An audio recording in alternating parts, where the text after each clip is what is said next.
Hello and welcome everyone. Welcome to the Minecraft Esports Tournament. We are excited to see some incredible Minecraft builders take on today's challenges. I'm Matt Scraby. I'm going to be with you here for the next couple hours watching our high schools and middle schools build some prompts. The first prompt is going to be oh, I'm not supposed to say that. Thank you very much, Grant. I got Henry and Grant with me here today. They're going to help me along the way.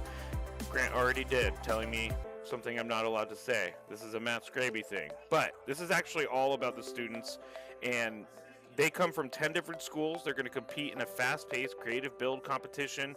Each round, competitors will take on a new build challenge that tests their imagination, creativity, and technical skills. We have judges today. We have a lot going on today. Our first judge, Sonia Lira, San Diego County Office of Education. Then we have Nicholas McCauley, USD graduate student, and Jeanette Vanderpool, CDW. They're going to be using the Minecraft scoring rubric to evaluate today's builds. There's 3 rounds today. Each school competes once. Finalists move on. 45-minute build time per round. And it's in the creative mode in Minecraft Education Edition. Now the judges are going to be voting on or scoring on several different aspects of the build. Creativity and originality, aesthetic appeal, technical skills, adherence to the challenge theme, and overall complexity. So before, we are just a couple minutes away from starting our first round, but that is what we are going to be doing here for the next 3 hours or so, and I will be back in and out of the broadcast explaining things and also talking with students and the judges themselves. So sit tight, we'll get started shortly.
All right, we are underway here in the first build challenge. Round number 1, they are building a campsite.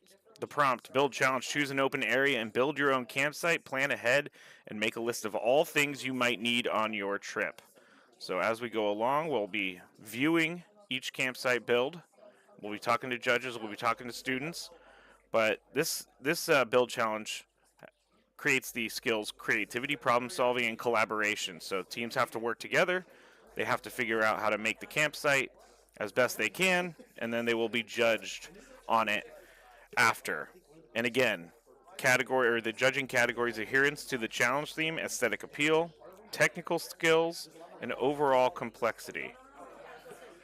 In Plot 1, we have Feaster Charter. In Plot 2, we have Bonita Vista Middle School. In Plot 3, we have Coronado Middle School. And in Plot 4, we have North County Trade Tech High School. Grant will be virtually taking us through each world, each plot. And we'll get some interviews started here in just a second. But for right now, let's get them going. Let's see them start their plots, their campsites. And I'll be back in just a second to update you.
All right, we are 8 minutes in to our first round, and we're going to be interviewing some students here shortly.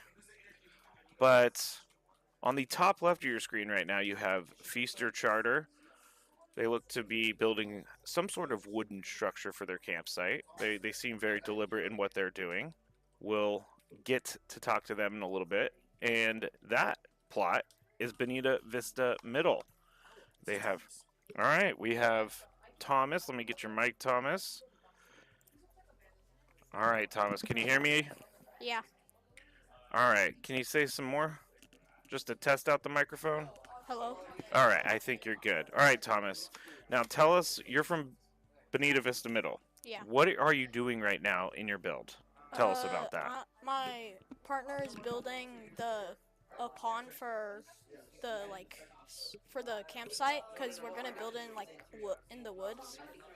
So I'm making the tent and he's making the pond right now.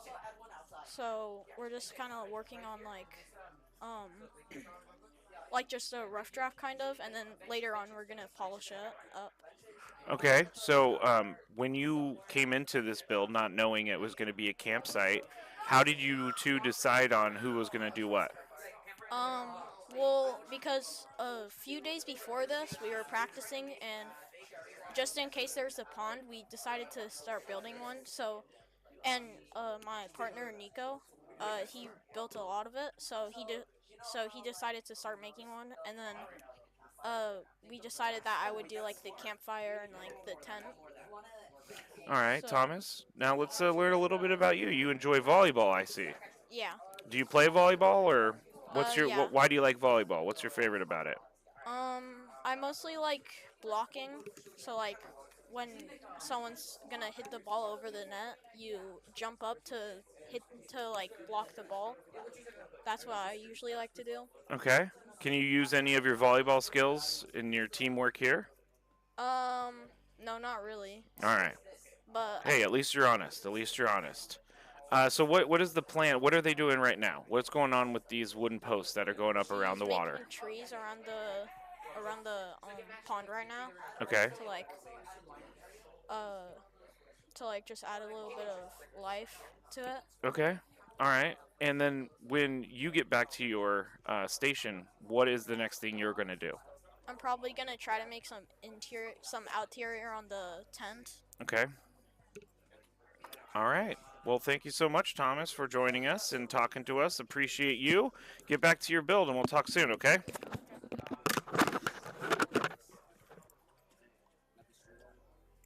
All right, that was Thomas from Bonita Vista Middle School. I actually really like what is going on right here with this campsite. That was good.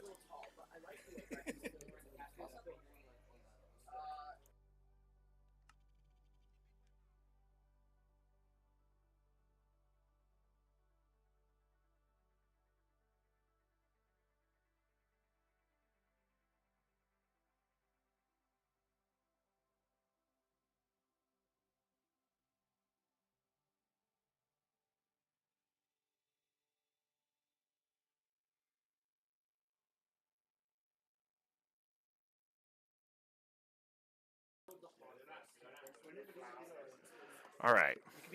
We have 34 minutes left in round number one between Feaster Charter, Bonita Vista, easy for me to say, Middle School, Coronado Middle School, and also North County Trade Tech High School. Uh, we just talked to Bonita Vista Middle School, and next up we're going to be talking to Feaster Charter. So we have just Dante from Feaster Charter School is going to join us next. So we're going to get some information on theirs. Jed is who we're going to be joined by. So, okay, so Dante's building. Jed is going to be able to join us right here. Let me get all the microphones set up for that. All right, Jed. Can you hear me? Yeah. All right. Now, tell us what's going on with your build right now. Where are you guys at with this? So right now we're working on. There we go. Right now we're working on the paths. As you can see from that build right there, we're building a tiny cottage with different rooms in it, and my teammate is building a campfire right now. You can see by the dirt paths there's some wear and tear due to like people always using it. Right now we're at the kind of rough design phase. Um, you can see that the walls are made out of stone, and we're gonna add later on. We're gonna add some texturing to that. Those windows, the inside is not really completed. We're gonna work on that later. So we're gonna build the roofs. We're gonna build. Us- we're gonna build like the basic stuff that you could find at a campsite near San Diego. All right, awesome. And Jed, I learned that you play chess and you won second place in the West Coast Division. Is that true? Yeah, it's true. I used I played with I play after school. We use this website called Generation Esports, where we play against people from other schools on based on their region. We play in the West region and like play one game week to week, and um, like during the during the playoffs, I was playing those games, and it was a really fun time. Awesome. That is very cool. When you finish second place in all of West Coast, that is impressive, Jed. So tell me what's going on with your teammate right here. He just Right seems to now, be building up the fire. right now, my teammate is building up the campfire. As you can see, there is um, a wooden log in the middle of that campfire. We are building that as think of a roast. You're roasting that meat right there. It has that charred. It has the insides that are like red, kind of like meat. And right now he's building the logs where you sit around the campfire. Um, we, we're also gonna add like some like stuff on the ground to emulate like there's some kind of like dirt on it, and So you're it's kind of trying to make this campsite look like it's been used. It's a popular campsite. yes. Okay. Um, so tell me, are you feeling good with 30 minutes left? Do you have enough time to finish this up? I believe we have more than enough time Okay. to complete the build. All right, Jed, thank you so much. Why don't you get back to your build, and we'll talk to you after. Okay. Appreciate it. Thank you. So that was Jed from Feaster Charter School.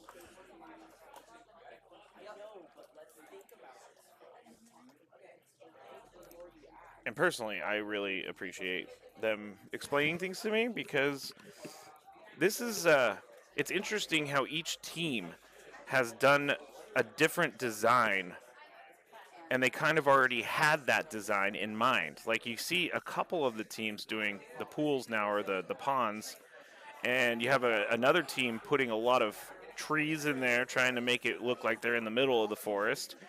But we will have some more interviews next with players to kind of figure out what's going on.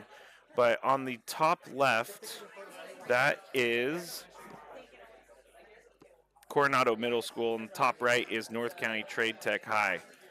So we'll keep it on this screen for a second, and we'll get our next interview shortly.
All right, we are back here in the Minecraft tournament. We are sitting down with Alex of North County Trade Tech High. Now, Alex, your build has a lot of stuff going on. So, Yeah. what was your goal, and what do you? Our goal, we have a forest for, well, just the aesthetic, I suppose. We are building a central campsite area. We have our 2 tents to the blue and red. And then we're building a bridge, not completed yet. And then we're going to build another tent or 2 over here. And our overall goal, just try to integrate it with the forest. All right, what were you in charge of building to begin? I made the forest at the start. I have this lamppost there. I worked on the center area, if you look over here, the camp area. Mm. And then I'm also building the bridge. And then, What else do you guys need to build? I think we're getting close to done. We're just gonna have to add some finishing touches here. Okay. I think that's good. So, Alex, I learned that you're a baseball umpire. Yes, I am. What do you ump? Wait, pardon? What level do you ump? Most of I do AA, AAA, Oh, wow. intermediate, majors, and I have done a couple of high school games. Okay. All right. How does baseball umpiring work into the Minecraft world? Does it at all? I don't know per se. I guess just giving directions, Yeah. the leadership that Okay. comes with being an umpire. We have 25 minutes left. Do you think you guys have enough time to finish? I think we do. Okay. Well, let's get back to it, Alex. Thank you so much for stopping by. That was Alex of North County Trade Tech High. He's going to go back to his position, and we will have our final interview here shortly. We have 25 minutes left.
All right, we are with Oscar here of Coronado Middle School. And Oscar, tell us a little bit about what's going on with your build right now. I've created a tent, and like Oscar's been working on the trees, and he's created a pond. And I've also, like, if you turn around, like right there, I created a Jeep Wrangler. Okay. He's created like a parking lot for. We want to make it like pretty cool, yeah. Okay, let me move this up just a little bit. And then I see, where'd the fox come from? I'm very interested in the fox. We're trying to add some wildlife to make it look more interactive. Okay. Like we've been working on like some of the natures because we want to like, give it a more natural feel as opposed to because just to make it look better. Okay. Overall. All right. Now we have a fire going right there. Is there something cooking on it? Yeah. What's above the fire? So it's like we're gonna put like a kettle on there, like you Mm. know how like when you in the wild like you use a like kettle and you like boil it Yes. to like clean water. Yeah. That's sort of a way. That's sort of like the thing we're aiming for here. So are you guys pretty much done with the framework, or do you still have Yeah. more to build? We're working on stuff after build. If you can actually enter the like tent, Oh. so by like flipping both trapdoors. Okay. Oh, we got a bed. We got some storage in there. Yeah.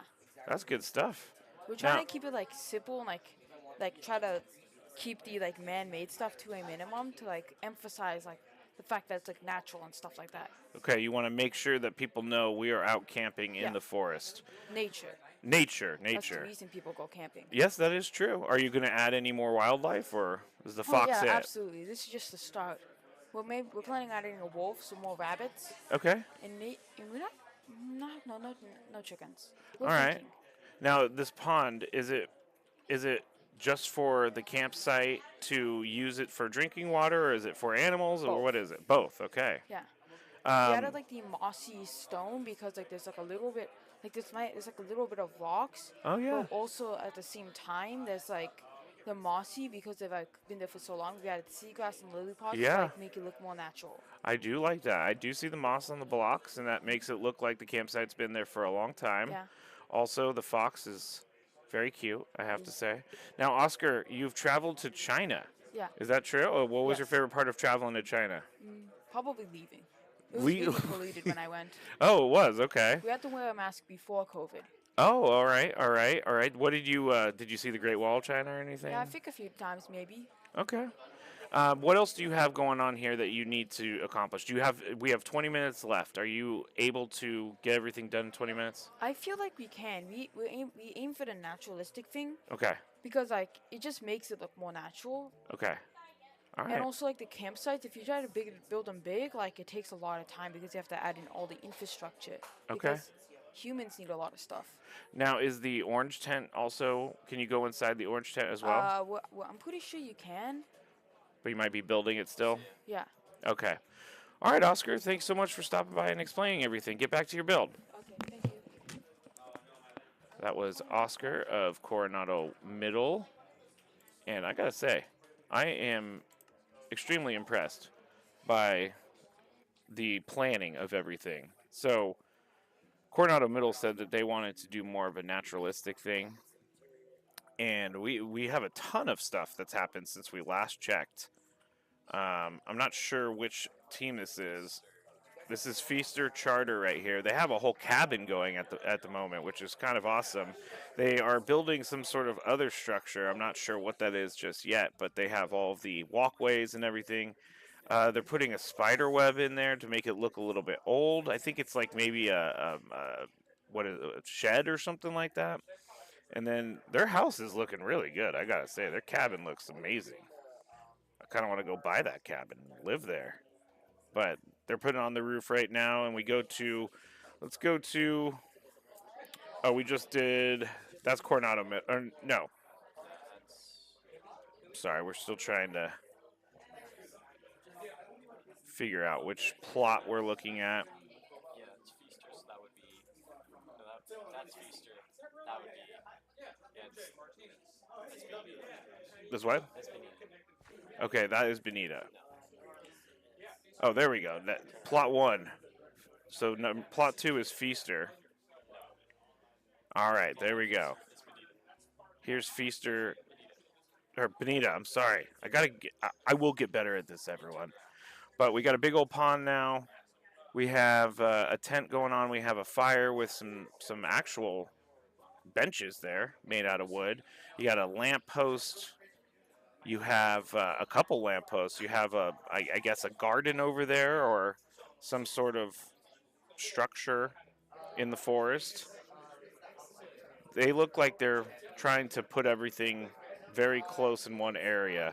They have a lot of trees, as we could see. But it looks like they're coming to a point where they're going to start finishing things up. There's their tent right there. Oh, they have a little dog too. I like that. I like the little dog. All right. So that would be Bonita Vista Middle. Now we're flying over again. North County. All right, now we're looking at North County Trade Tech High School, and we talked to them just a little bit ago, and it looks like they are building out. Their tents are already built out. They got their fire going. They got some flowers. They got some shrubbery. They have a bridge. They finally built, or they finished the bridge over the stream, and it looks like they are also getting to the point where they're just trying to finish things up instead of building more. But there you go, inside of the tent, you see the two cots right there, and you have some lamp posts. You have lots of light for everyone. You have good places to sit around the fire. And this tent looks like it has some sort of door on it, which would be the tent that I want to go in. But this is North County Trade Tech High School. We have 15 minutes and 40 seconds left in the build. So we're going to zoom out. We're going to let you watch some of these builds, and then we'll come back and update everyone shortly.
All right, Matt Scraby back here with you for our first round of the Minecraft build. And we have 4 minutes left. So I'm going to go through uh, some of the rules for judging, and judges are going to score after the round is completed. But the first category, adherence to the challenge theme, goes from anywhere between 1 and 4, 4 being exemplary, and it's categorized as this build thoroughly and creatively represents the theme with a unique perspective and strong attention to detail. And if you get a 1, it's the build does not align with the assigned theme. So I'm not a judge, but looking at this, all 4 seem like they are creative and they have attention to detail. They're all in the theme. So that's going to be a tough one for the judges. The next one, aesthetic appeal. If you're exemplary, the build is highly polished, visually impressive, and demonstrates advanced design techniques, which we do have here as well. We have a few advanced design techniques. We have a Jeep right there. We also have we got a camera up on top of the tree, which is kind of cool. So there is a lot here, and I'm glad I'm not a judge. Now, category technical skills. If you are exemplary, the build demonstrates advanced technical skills, integrating complex mechanics to create an impressive functional design. If you get a 1, the build lacks technical components or includes non-functional elements. I can just tell everybody, pretty sure 1's not going to come into play here during the judging. And then at the end, the final category, overall complexity. If you get a 4, the build is highly intricate with a deep level of complexity, strong attention to detail, and a variety of advanced elements. If you get a 1, the build is very basic with little effort shown in detail, scale, or advanced techniques. Again, we will not be seeing 1 if I can predict anything, because all of these are very advanced. And this one right here, I like because it has the hill in the background, or the elevation change in the background, and you have the fire, you have their pond, you have their tent, you have lots of trees, you got some pathways. So that the hill right here is there is only one team that is doing some sort of elevation change like that I've seen. And then this one has an amazing looking cabin that is adorning theirs, and they have a bunch of other stuff, a lot of intricate details, a lot of different things to look at here. You got the pathway, and you got the lights, you got a lot. You got a lot. And you have the shed. This one, you have the 3 tents. You have the bridge over the stream. You have the fire. You have a bunch of different trees and flowers. Also, they have a walkway that's kind of looking a little bit old. And so they're trying to project that the campsite's been there for a very long time. And then finally, we have this one where we got a Jeep, which is the only one with a vehicle. We also have the fire. We have a pond, a fox, a couple different tents, and you can go into those tents as we did earlier. They also have their camera with some spider webs on top of the tree. And we believe there's a polar bear in their campsite. I'm not sure if that's a polar bear. We're going to have to ask a little bit, but there is some sort of polar bear in there. So we have 35 seconds to go. I'm going to go back full screen, and then we'll come back after the round has finished.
All right, so now we are back after the presentation of all 4 of these campsites. The judges have 5 minutes, so we're going to quickly go through some of the different campsites and what they have going on here. And this one is Feaster Charter. Now, they have a lot going on here with their campsite. They have a whole cabin, and if you go inside the cabin, they got plenty of places where you can go. You have tool storage, you have places to cook, you have a library, you have a bunch of different sort of rooms. You also have this shed over here that you could store things in. They have a lot of, I believe they called it exotic plants, which they do. Also, the detail that's on these cabins are pretty amazing, or on this cabin is pretty amazing. You can see the green moss right there, showing that the cabin is old. And then when you go inside, you got the library, you got the stove, you got the sink, you got a place to eat, you got tools, you got windows, bedrooms, open doors. I mean, this cabin has everything. And they also were the house is made of spruce wood and copper. So I have to say that is pretty impressive. Now, for the next one, we'll head over and figure out where we're going. And this one is, sorry? Green tent. Trade Tech? Green. Which one's that? Green tent. Oh, Bonita Vista Middle. All right, so right here for Bonita Vista Middle, we have a pond in the middle. We have some lights. We have benches instead of just logs to sit on when you're sitting next to the fire. The fire is going right now. You also have a tent right here with a bed and some storage. You got a bunch of, and a dog as well. You got a bunch of trees and plants and all sorts of different types of greenery.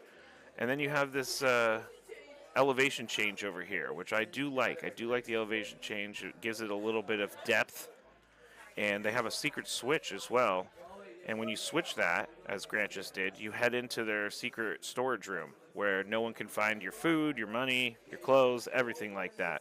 And so that's where they go and store everything. But Bonita Vista Middle doing a really nice job. I like the secret room. I think the secret room is pretty cool. And the purpose of it was just to keep everything safe so that no one knows it's really there. So that was Bonita Vista Middle. Now, we will head on over to Coronado Middle School. Now, they have the Jeep right there that they were talking about. Oh, it looks like they started breaking the Jeep down maybe, but they did have a parking lot. They did have they have frogs. They have a fully furnished tents with bed and storage.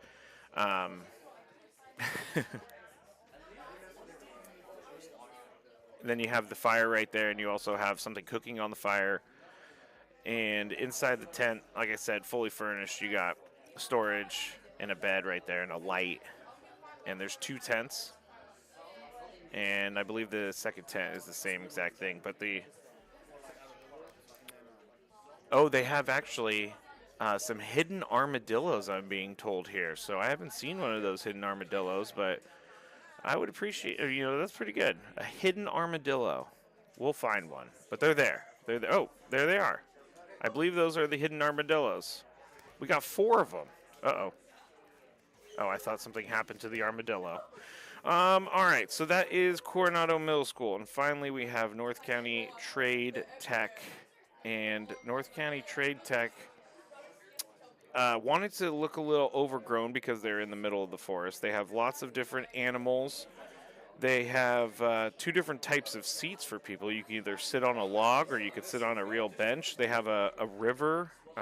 Actually, I'll go with Grant here.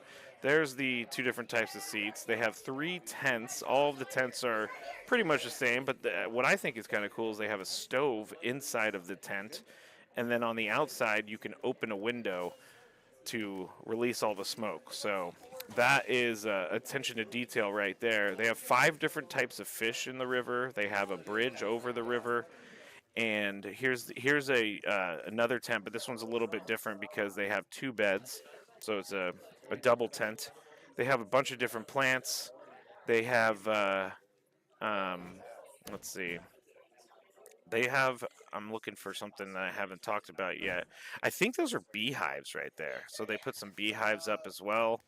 But they did a lot of work trying to make this look like it's a little bit overgrown. There's another dog, and I think that's about it for that one, and that's about it for all 4 of them. So the judges are still judging.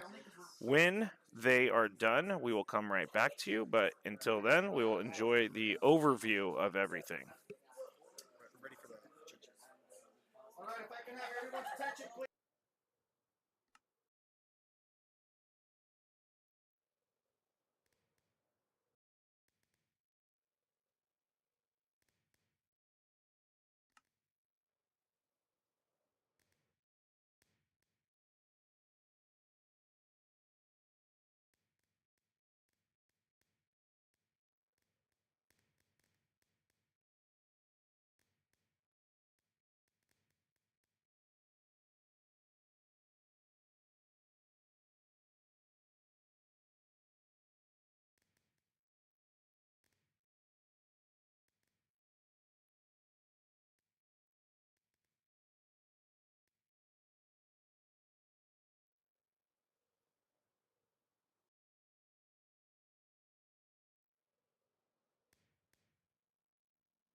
All right, so we have our winners of this round. First, oh, let me get you back over here on the screen so that people can see.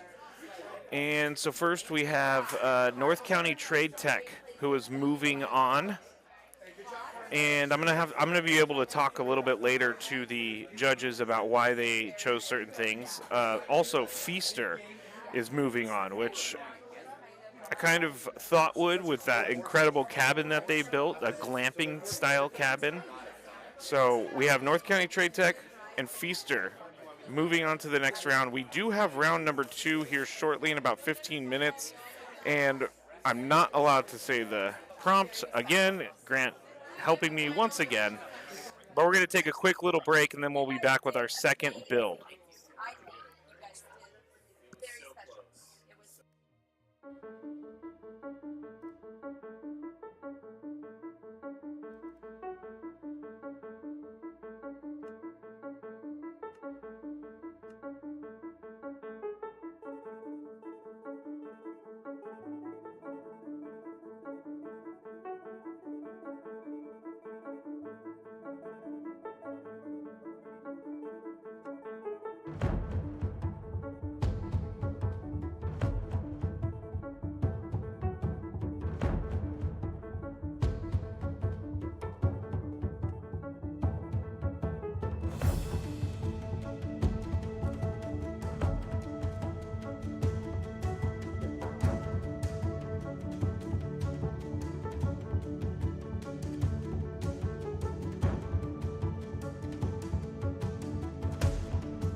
Round 2 underway here, and this prompt is going to be a sculpture garden. You have to create a detailed statue, monument, or object by carving from a solid block of stone. Experiment with different tools and block types to refine your design. In this round, we have Valley High, Plot 1, Kearney High School, Plot 2, Mission Middle, Plot 3, SDCOE High School, Plot 4. And again, they are going to be building. Oops, I need to put you back over here on the screen. They're going to be building a sculpture garden, and so they have just started. 43 and a half minutes left. We'll be interviewing certain members of the teams throughout, but right now we'll just watch them get started with their build.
All right. Back here in round 2, 35 minutes left in the round, so they've had 10 minutes of building so far. Real quick, just want to shout out Brendan Diamond, who is watching right now. And Brendan, shout out to you. Thank you for watching. Appreciate it. We had something interesting happening with Valley High School. They were building, that's the one on the left, the top left. They were building, they have a bunch of fire that seems to be underneath this white block. I'm not sure what is happening there, but we'll ask them when they come over here. And then in the top left, I believe is or top right is Kearney High School. And so they're just getting started on some of their monuments. Again, this one is creating a detailed statue, monument, or object by carving from a solid block of stone. Experiment with different tools and block types to refine your design. And again, they're being judged on 4 different categories: adherence to the challenge theme, aesthetic appeal, technical skills, and overall complexity. So we'll turn it around, and that one is going to be Mission Middle here that we're looking at, and they are getting they're starting to build their monuments. I'm not quite sure what their plan is yet, but we'll come back and figure that out in just a little bit. I'm trying to figure out what that is. What is that? I don't think we have enough yet to know, so we'll come back to that one.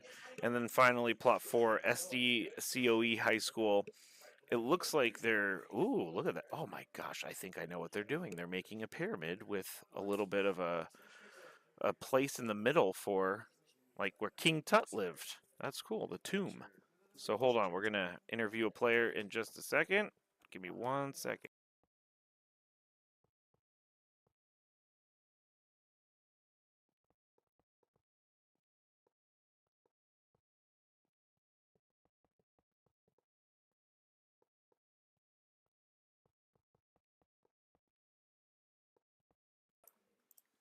All right, we're sitting here with Noah of Valley High School, and we're going to get to his team's plot in just 1 second, and we'll talk about that. So Noah, thanks for sitting down with me. As we're getting over there, what is the plot? What's your plan for the plot? Oh, you guys are the fire one. Yeah. So what's going on with the fire? The fire that was a bad observation. It was we were trying to get rid of the grass and stuff from the bottom, so we are just blowing stuff up to get rid of that. Okay. We're making a quartz basis, and we're gonna make kind of Greek statues. Oh, from, okay. like, mythology and stuff. Okay, so you laid down everything just to make it look better. Yeah. And so the fire has nothing to do with it. You just were Fire has trying nothing to do something, with it didn't work, so you're going with this now. Yeah. And you're going to make some Greek statues. Yeah. Okay. You play basketball, Noah. What position do you play? I play center. Center. Okay. What's your favorite part of basketball? I like defending. Okay. You're a shot blocker? Not a shot blocker, but I'm a good stealer. Oh, I can stealer. lock I like people up. that. You can move your feet? Yeah. Okay. What else do you guys have going on before I send you back? Like, what's your next plan for yourself when you get back to My your next seat? plan is I'm gonna build like a kind of 2 rows of Roman, like basic Roman men Okay. that like you kind of see on the paper, Yeah. holding spears, and Yes. then they're gonna lead to a big kind of Greek god, if you know who Athena is. Yes, I do. Yeah. All right. That It's sounds gonna good. lead I'm to looking Athena forward to or seeing something that. like that, yeah. Good stuff, Noah. Thank you so much for joining us. Get back course. to your work. Thank you very much. All right. So that was Noah from Valley High School, and I'm looking forward to seeing.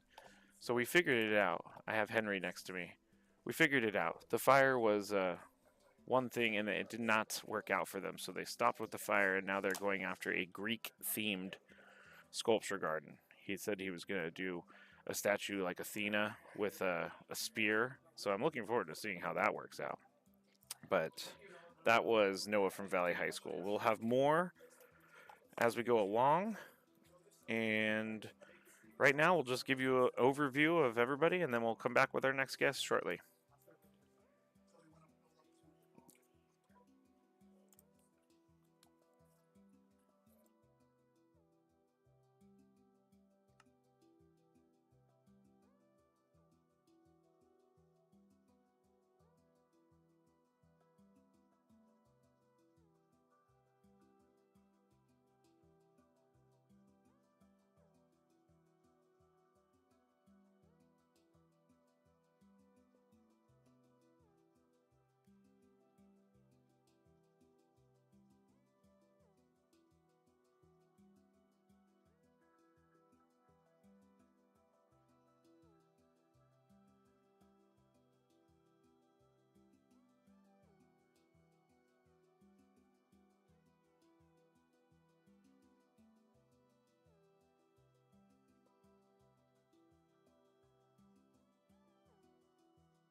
here.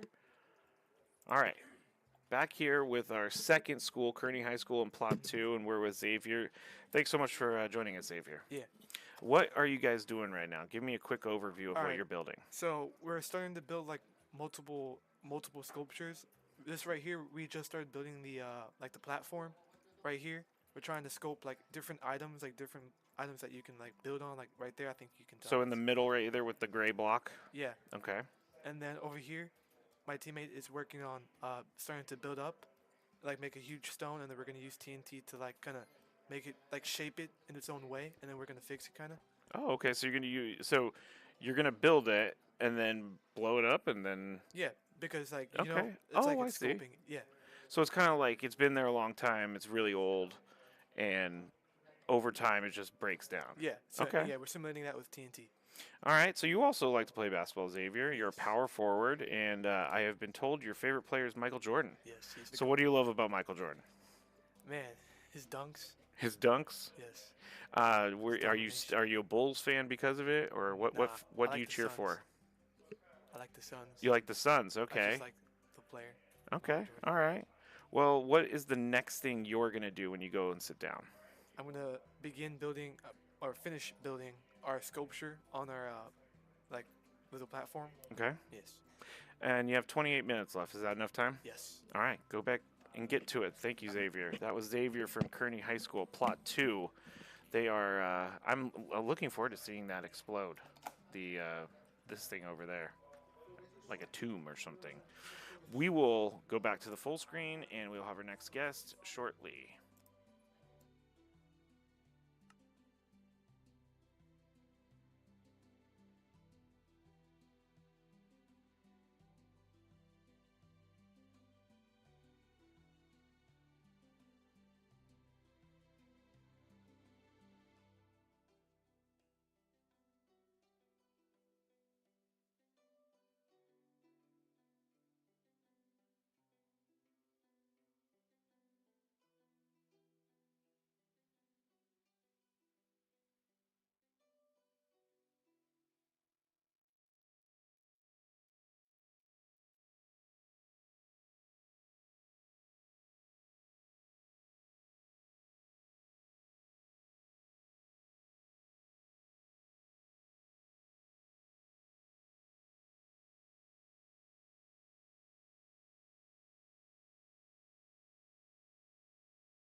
All right. We are here with Dylan Hi. of Mission Middle School. Hello, Dylan. Tell us a little bit about what you guys are doing right now. Okay. So, what you're seeing here, Axel is building some of the other statues, and then I am basically building like the elevator to the observation deck. Oh, you guys are going to have an observation deck. That's pretty cool. So this is what we're looking at right now is the elevator that you're building. Mm-hmm. How long have you been working on this structure for? Like before that 19-minute mark. Oh, okay. All right. Like, So not too if bad. if you, also built a redstone door that lets you enter. Okay. If you, Is it down there? yeah, it's down there. Okay. So you're going to enter through these doors, and then it's going to take you into the elevator. Mm-hmm. Okay. But there was not. But I couldn't figure out how to put it in an elevator, so just fly up. Oh, okay. Well, hey, that's fun too. Let's go over here. So we got a fountain right there. What's going on with this one? Oh, that's a statue. Okay. So this is just meant to look like it was old, or does it need some more work? No, I think it's fine. Okay. All right. Let's go back over to the right, and then what do we got here? Oh, that looks like another statue. Okay. What does it say? Thy who are worthy may achieve riches. Wow, look at that. All right, Dylan, you are a big fan of Taylor Swift and the Chiefs. So which comes first, Taylor Swift or the Taylor. Chiefs? Taylor comes first. Not even a thought. Are you going to be okay with the Chiefs this year? Yeah. Do you want Travis Kelce to come back? Yeah. How much do you love Patrick Mahomes? He just gives the thumbs up. Of course, everybody loves Patrick Mahomes. All right, what's the next thing you're going to do, Dylan? You're going to finish your elevator? Yeah, and then I'll build so what I've planned for the deck is of course there's a viewing point, some benches, and then a green screen for a Oh, photo. okay, very nice. All right, thank you so much, Dylan. Get back in building, and we'll talk to you in a little bit. All right, thanks. All right, so that was Dylan of Mission Middle School, and I'm impressed by this little elevator thing he's got going on over there. I wasn't really sure what it was, but it does look like an elevator now that I'm seeing it.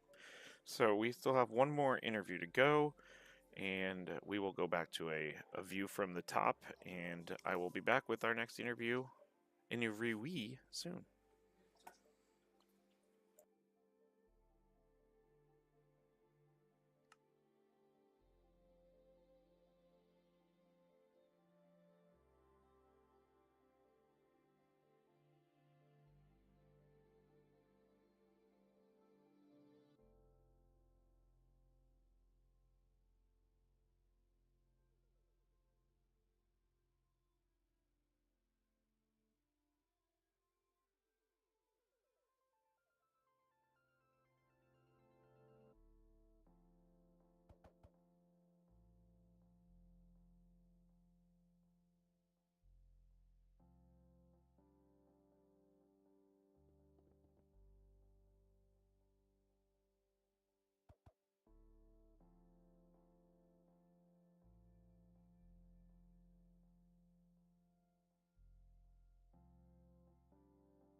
All right, back here in round 2, 10:24 left in the round for this sculpture building contest. Now we have Jay from SDCOE High School. Jay, thanks so much for sitting down with us. No problem. What do we got going on here? Because this is your plot, and I'm just gonna guess. Is this like some sort of Egyptian pyramid type thing? Yes. Okay. So what the whole idea here is actually the concept behind it was actually Yu-Gi-Oh. We were actually going to put the Millennium Eye in it, but it was too complicated. So what we have here is we were going to put a pyramid, and my original thought was I was going to put sand all around it, and then when I was going to presentate, I was going to pick a shovel and act like I'm actually finding it. Oh, okay. But we decided not to do that. But what we have now is that we have this pyramid here, and technically on the side would be the pharaoh kind of. We're Yeah. still working on it. Okay. But it's technically it's kind of like damn. It's kind of like symbolizing that the pharaoh, in Egyptian history, they say that the pharaoh was buried with his most treasured item. Mhm. That's gonna be his most treasured item was I'll just call it the key of doom. Oh, whatever. okay. So So you can go into the pyramid, there's a tomb in there? not yet, but we're Okay. gonna make it. But if you actually go in, we actually have a little dispenser here, and we're gonna actually put fireworks coming out. It's a All little surprise. right. But he's making some trapdoor stuff behind it. Okay. But what I kind of want to do is I think I might go down and put some chests in there and put some stuff in there for Treasure? treasure. Yeah. Okay, that's awesome. Now, Jay, you're a Pokemon fan, and you went to a Yes. Pokemon tournament. You finished 34th out of 500 people. Tell me how you Believe did that. So it was a couple years ago. I kind of I think 14. I think it was the senior league, not Okay. the masters, but I don't know. You're just really good at it. Just caught a bunch of I Pokemon? hyperfixate. I have ADHD, so I hyperfixate on things. So Okay. I just sat there and was like, let me get another one. Let me get one more win. Come on, let me get one more win. And I eventually got that place. Hey, 34th out of 500 is very, very good. All right, I know you need to get back because we got 8 minutes, but what's the next thing you're going to accomplish? I think I'm going to go in the pyramid and start making treasure. All right, go get it. Thank you very much, Jay. That was Jay from SDCOE High School. We have 7 minutes and 52 seconds left, so we're going to go to a above view, and then we'll be back with you shortly.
All right.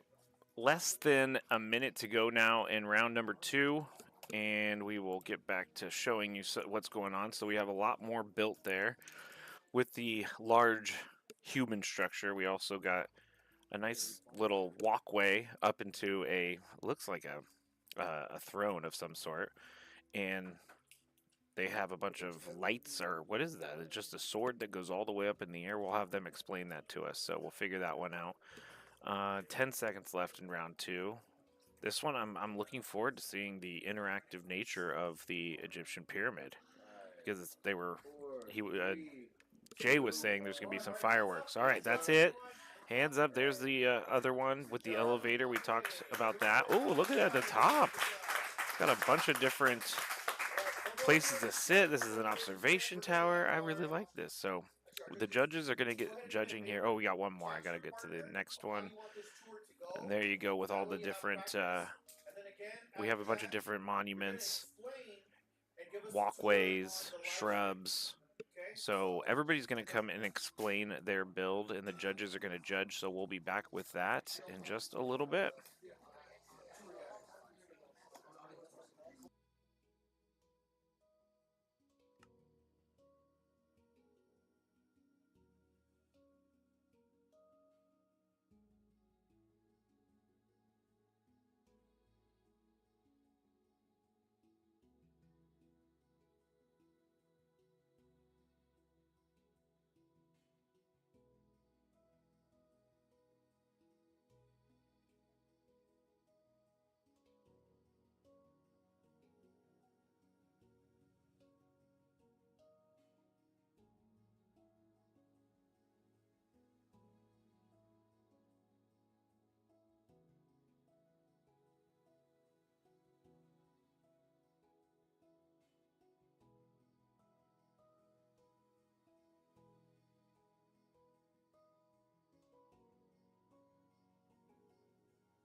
Valley High School. All right. We are ready to go through our first walkthrough with Valley High School. Judges are here watching everything, so take it away. All right, so this is our build, and it's kind of supposed to be Greek statues, and there's two Excaliburs, and then these are a bunch of statues of warriors with swords. And then once you come up to the king, he can give you stuff too, and he could drop gold and stuff. But hold up. Oh yeah, there it goes. And he drops diamonds and stuff for you. That's it. Questions, judges?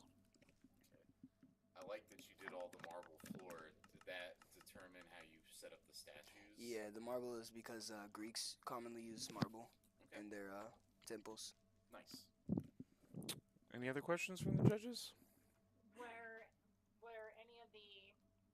any of them more difficult to build than the others? Yes, ma'am. The big one we were gonna try to make it a Greek god at first, Athena, but I didn't know what materials to make it and stuff, so we decided to go with a more simple kind of like just tribal god. See how he's kind of sitting on a chair and stuff. How much research did you do? I know. I have history with like doing research with Greek gods, so that's why I chose to do Greek gods. But I messed it up because I don't know how to build a Minecraft that good. Looks good to me. So thank you very much for walking us through. That was Valley High School. We'll be up next with our next contestant.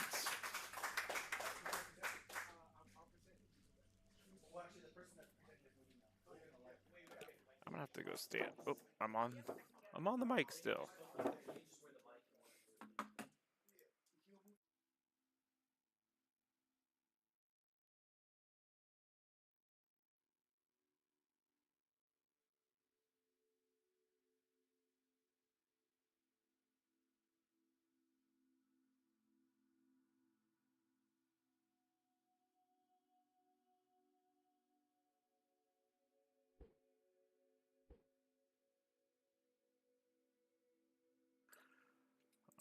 All right, so we have Kearney High School here, and Xavier is going to be explaining everything, and David is going to be taking us through it. So go ahead, David, and Xavier, take it away. All right. So take us to the entrance.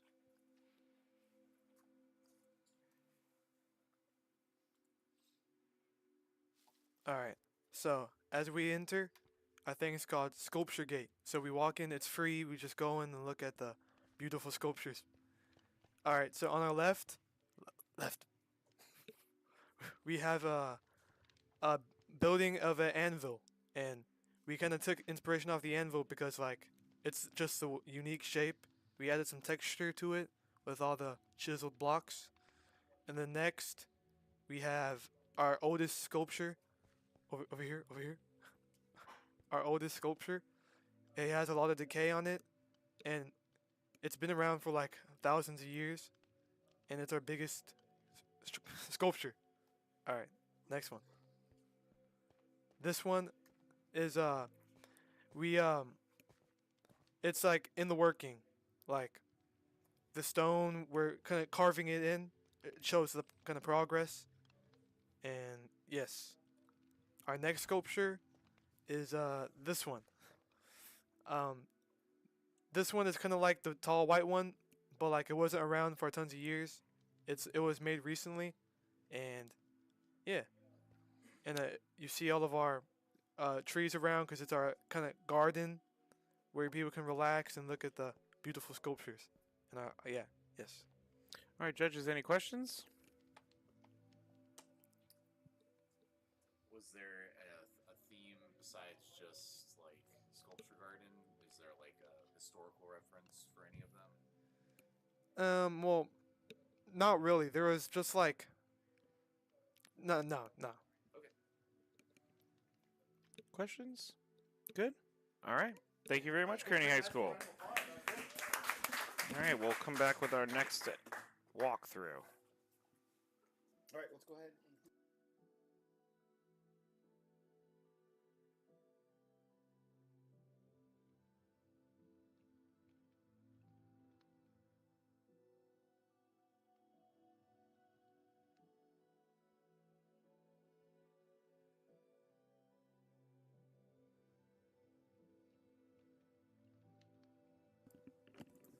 All right. We are back with Mission Middle School, and we're going to get to your plot here. Go ahead. We're with Axel. Axel's going to take us through everything, so go and navigate to your plot. And then go ahead and explain when you're ready.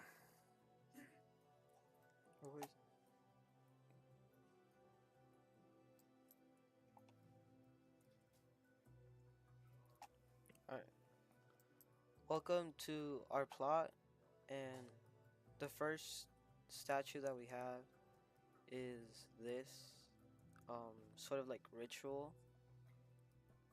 It gives off like a Stonehenge vibe, and the people who built this left behind a sign that said, "Thy who are worthy may achieve riches," which means only worthy people can reach the golden block and become rich.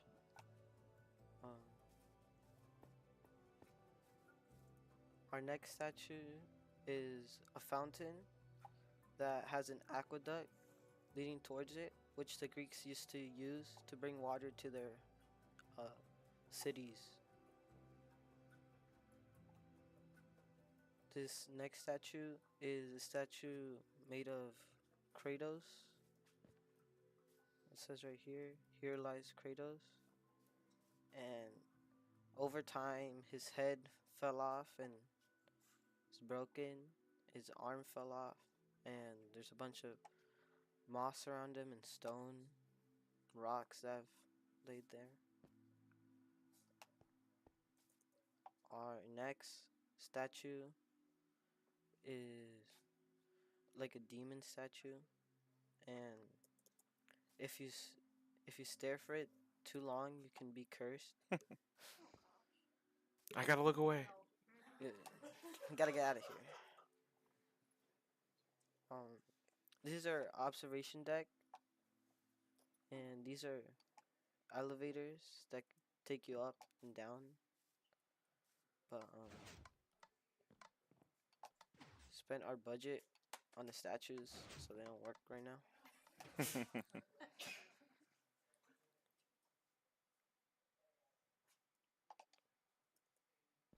Normally, this is where you'd get off. Oh, no. This is a photo shoot, so you could take a photo, so you would always remember this moment you went to the beautiful statues. This is where you would get off the elevators and have a wonderful sight of all the statues that are here. All right. Any questions, judges? It's too bad you couldn't put in the elevators.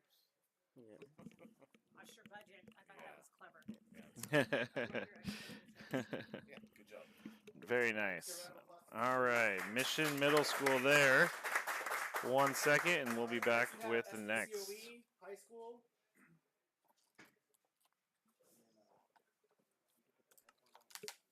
You want to navigate him real quick?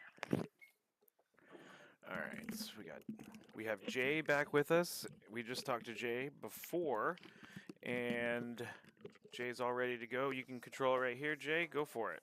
Walk us through. Oh, yes? Yeah. Okay. Damn. Can I move closer? Yeah, move it. No problem. Thank you. So, our idea was to make kind of like, damn, it's so hard to control. Is to make like oh yeah, to make so our idea we got from again Yu-Gi-Oh to like the pyramid stuff. So our idea hell is that this pyramid was from like eons ago, and then this pharaoh, the statue, this right here, was kind of like a cruel king and stuff, and that they buried him away in his treasures because he passed on. Well, if you go inside from the top,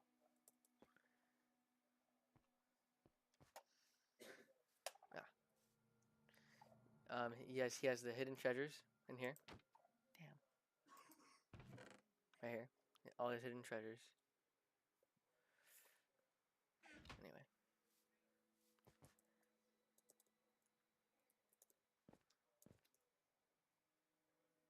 Yeah.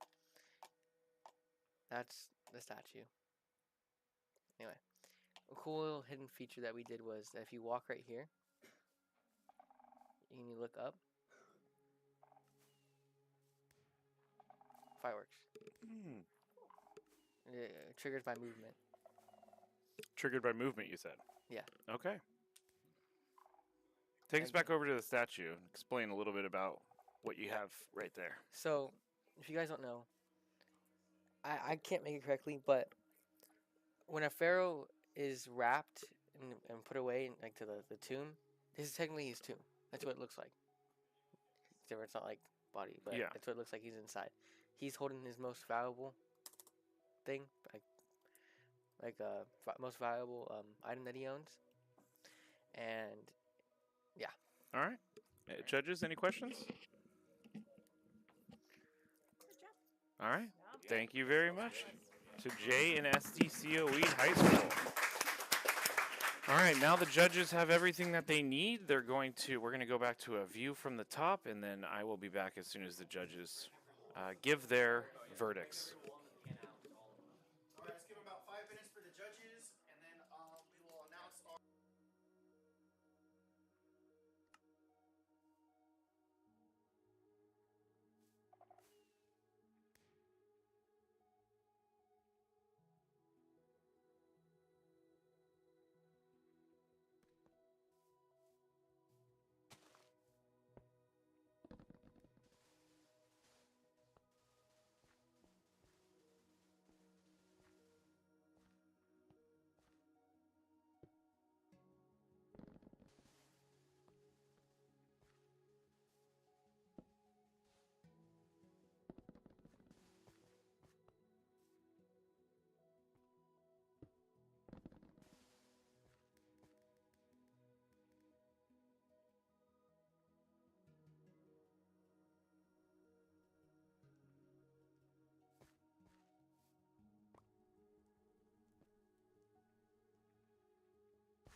actually.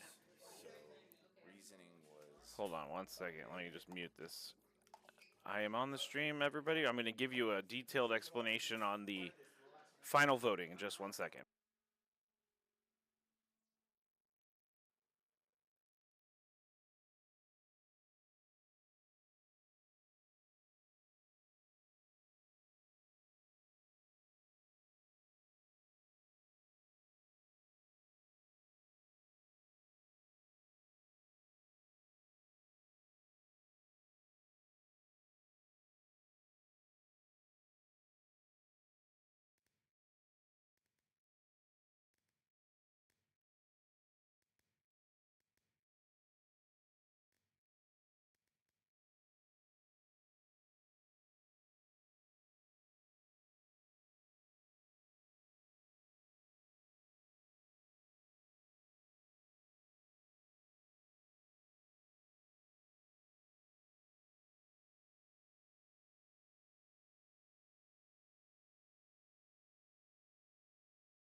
All right, we have the results of round number 2.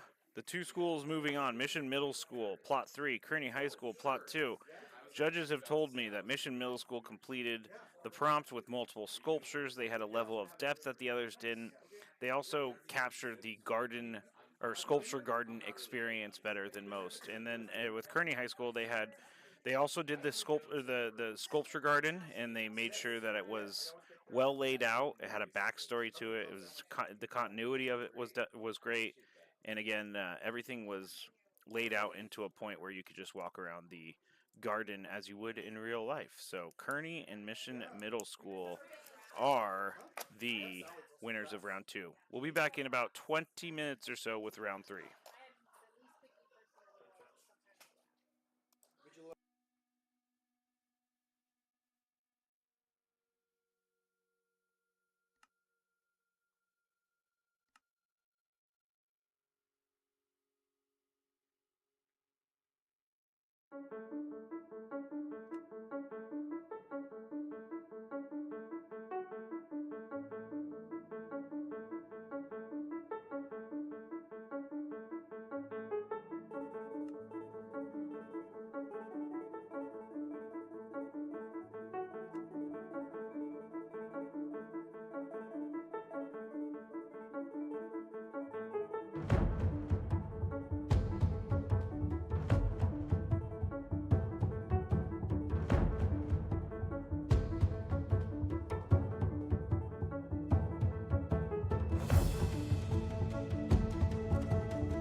All right, we are in round number 3 today.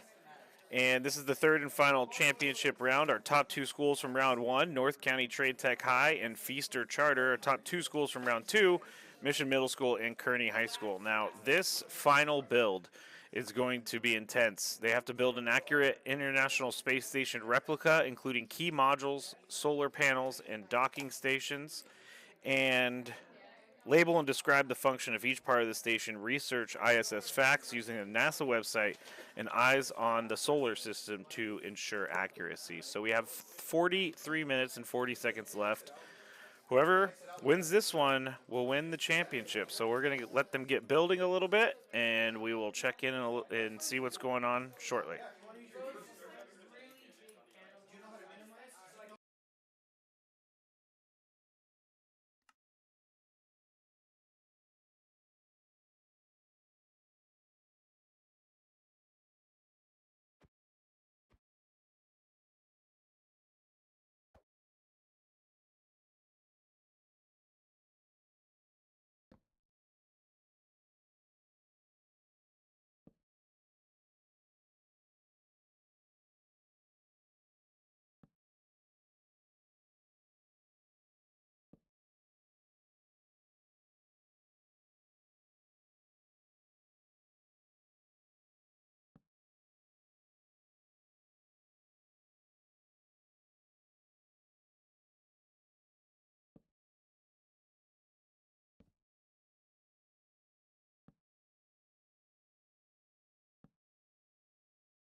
can hear you talking right now. All right, here we go. Oh, you can. That's good.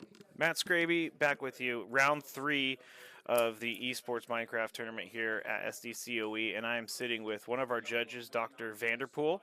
Thank you so much for being here, Dr. Vanderpool. Thanks for having me. This is so much fun. It is really a lot of fun. I first want to ask, how did you get involved with this, and what brought you to a Minecraft judging Yeah. position? So I work for CEW. I'm an education strategist, and I'm a former district administrator. And I just come in and I help districts and counties of Office of Education in different areas. And Chris Swain, who's in charge of all of this, needed some judges. And, I just really wanted to be able to come in and see the real life application of all the esports that we're able to do with districts. And this has been so enlightening and almost life changing. I absolutely love it. Yeah, tell us a little bit from your perspective how this helps kids with teamwork. Or what is the main benefit of doing something like this for them? Well, esports in general, and especially what I'm seeing in Minecraft, we know in order for students to be successful in school, that we need them to be connected to their school. And this is another opportunity for clubs that maybe kids that they didn't want to go the traditional baseball or football or soccer route. This opens up another sport that they can be involved with and connected to their school, connected to their community. And there's a lot of research out now that shows that those enrolled in esports as an actual class or a club or as a sports, that they have the highest attendance rates, lowest behavior referrals, and highest GPAs of any of the other sports. And now it's recognized in California as a CIF sports. And then it connects over to career pathways as well. So everything that it can do for kids, I'm all about. So for the people out there who, whenever I say I do announcing for esports tournaments, they say, that's a thing? Like, what is that? I mean, they're playing high school esports? I'm like, yeah, it's actually a thing. What would you say to those people? That's awesome. Yeah, So, good. I started off in education as a PE teacher, and then I moved on to adapted PE. So the traditional sports in the way that you think. And so when esports started to come around, and I also call it scholastic gaming. Okay. Because, these kids, they have to call on previous knowledge of what they learned in history, what they learned in English, all these prompts. They didn't know what they were coming in to build today. And right now, they're building a NASA space station. So they're actually researching that on their other screens and how to apply that into Minecraft. And then they have to present to people about this. And for people doing an esports presentation and doing like what you're doing right now, it's another sports, and it just opens up another avenue for people to get involved into sports and sports announcing, which is another career opportunity. It is, yes, we have. I've actually talked to Mr. Garcia about that, about how to get more people involved in stuff like this, because I think it's important to offer that early on in life. I mean, give them an option early. If I graduated high school in 2003, if I had something like this place, the San Diego County Office of Education, I would probably have gotten into my career earlier because I just didn't know what was out there when I was in high school. And they had career fairs, they had college fairs and all that. Still didn't help me, but there's so many different things that they can do here. Yeah, you want to be exposed to the non-typical pathways, and this may become typical. Yeah. And 2003 is way It's after ancient. me. You're so It's much ancient. older than me. It's ancient. I'm 99. So, but yeah, it's just exposing them to pathways that are out there instead of just the traditional ones, because everybody has a skill set for something, and this is just yet another one. And it connects to cybersecurity. It's true. Connects to data input, anything in IT, educational technology, you name it. It applies to it. Talking to one of our judges, Dr. Jeanette Vanderpool, here at the Minecraft Esports Tournament. Now, judging itself, you've already judged 2 rounds. You have a pretty strict rubric. How have you gone about your judging? So the rubrics, what I said before is the kids, they don't know what each one is going to be. Right? Yes. So they have to think quickly. They have to pull on previous knowledge. Now, the rubrics are set for each of those, but they're all 3 different things. But then what I really want the students to do is look at the objectives and actually read it. So like, for example, right now, the objective is to build a NASA space station, International Space Station, world for you to explore. And it even gives you more information that it's been built in 2000. So they have to do their research. But what I don't want to see is now maybe building of planets around it. Okay. That looks cool, but does that fit your objective? What you're going to be scored on the rubric is just building the NASA space station. So maybe if you have some time and you've already done a bang up job on your space station, then you could start to build some planets. But I think when we're looking at the Minecraft competitions, that people start to build on the peripherals and the non-objective components, where we want to focus on those objectives. And that pertains just in the classroom as well. Like, actually Yeah. read the prompt, kid. Yeah. Do it. But they're so talented. And that is a bummer as a judge, because you're like, oh, that was such a cool thing. It's tough. That was so awesome, Yeah. but it doesn't fit the rubric. I can't actually score you on it. And Yeah. I just want to tell them you did a great job, but just not on You have to that follow button. You have to the follow the prompts. And instructions. some of these players are, like, I was looking at him right here. I think his name is Jed. Yes. He has he has like a screen split, so he's looking at the International Space Station picture and then Yeah. building it over here. And he was also asking about coding and stuff like that. So you can code within Minecraft as well. Yeah. Yeah, and that was part of the teamwork that I loved, is because I'm watching some, and they're all doing it different ways. And Yeah. I hope the coaches debrief after of how they worked as a team, because you see some players do a split screen. You see some players divide it up where one is actually building while one is doing the research, and they're communicating that way. You see both of them building and one having their own personal smartphone and doing the research, and they're building at the same time. So it's done different ways. But they're all achieving it together, and that's the important part, because that's on the rubric too, is working as a team. Yes. All right. Thank you so much for taking some time to talk with us. Dr. Jeanette Vanderpool, you are going to be judging here. And thank you so much for being here today. Thanks. Now go back to judging, I guess. Okay. Hi, Brendan. Mommy loves you. There you Bye. go. You got your shout out, Brendan. Brendan Diamond, is that correct? Yes. All right. Yes. You got 2 shout outs, 3 shout outs today. All right. Thank you to Dr. Vanderpool for stopping by. We'll have a judge here in just 1 second. I will be right back.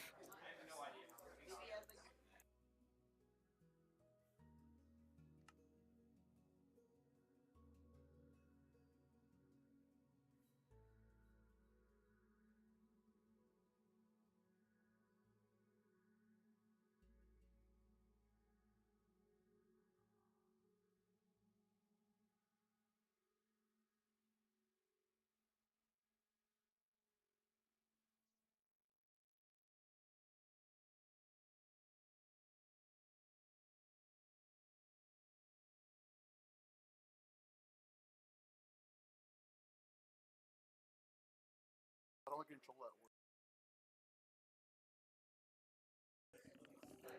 word? All right. Back with the man who designs this all, Chris Garcia. He is the one behind these sorts of esports challenges here at the San Diego County Office of Education. And Chris, thank you so much for stopping by, and thank you for having me. This is awesome. I know you were so busy out there. It's just nice that you had a couple minutes. Hey, absolutely. Before anything else, Matt, I just want to thank you for taking time out of your busy schedule. I mean, you work like nobody's business, and at the same time, just with your own radio show and everything you're doing, you're leaving the spring training tomorrow night or tomorrow morning. Yep. And just so thank you for giving back to not only our San Diego community, but our San Diego County. As you can see, this is your third time shot testing. Yes. Did a Rocket League, did a Super Smash, and now doing Minecraft. Which this one is really interesting because the other 2 were quick paced, and it was more of a timed game. Yeah. This one, it is timed, but they have so many different ways to go about building these things. But I wanted to get into the history of the San Diego County Office of Education and what you're trying to do here. Absolutely. No, so first off, I love EdTech, and those of you that are watching, you might know like what is EdTech. You'll even see the stream channel here, but EdTech's educational technology. So how to utilize technology in the classroom, and of course, there's a lot of different infrastructures that we're used to. I mean, if you go back to the days of using TI-89 calculators, I'm well aware. You had that Snake. Right. I mean, well, even growing up in school, I mean, we're both 80s children of the 80s, so like Organ Trail and computer labs. Oh, I loved it. I loved it. It was amazing. I always got bit by the rattlesnake, though. Yes, I was just about to say that. Just like, yeah. well, you always got bit and never got a chance to Or finish someone dies of, like, diphtheria or whatever it is. Right. Dysentery, that's what it That's is. what dysentery. Dysentery. But, yeah, So, but the whole idea is just always evolving with technology and providing resources. And the reality is that, I mean, as you can see, I'm wearing a PlayStation shirt. I was born and raised with the PS1. I'm pretty sure you were too. But Yeah. Nintendo 64, All of it. and the Super Nintendos, but we've seen the evolution of technology. And I'm going to focus just more on gaming. And the reality is that every student that we have, even from students I started teaching back in 2013, these are all kids, Generation Z and Generation Alpha, and even the latter part of millennials. All they know is life with the internet. Yeah. And like us, we were born in like the mid 80s, but We're the last generation to have both sides. Right. No internet and internet, and we remember both sides. Right. Yeah. So, and that's the beauty about it, because now we can talk about how, I mean, you're diving into a lot of different topics with like mental health and screen time and all these things.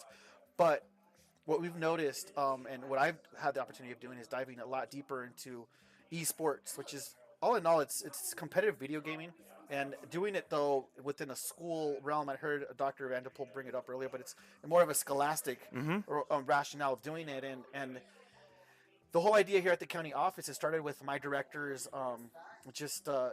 She had the responsibility from her former assistant superintendent of innovation, Patrick Gittes from Google, to bring esports to life. And she'll admit she's not a gamer. She doesn't like video games. She's part of Generation X, and she's like, no, I'm good off of video games. But one thing she noticed is that kids really love it, and our generation of students just love being involved with video games. You have to find, in my opinion, I'm not a teacher, but you have to find new ways to teach as time goes on, because the same way that we learned is not the same way that the kids learn. And kids learn now from playing Minecraft. Absolutely. Kids learn from playing different sort of games that help them. And I wish that we had these games when we were little, because I was learning about math on the board, and it was not easy for me. No, it wasn't easy. And the opportunity of being creative, of incorporating video games into this, is just like, okay, like there is some challenging, and I mean, the beauty about this, and all in all, this is what esports is doing.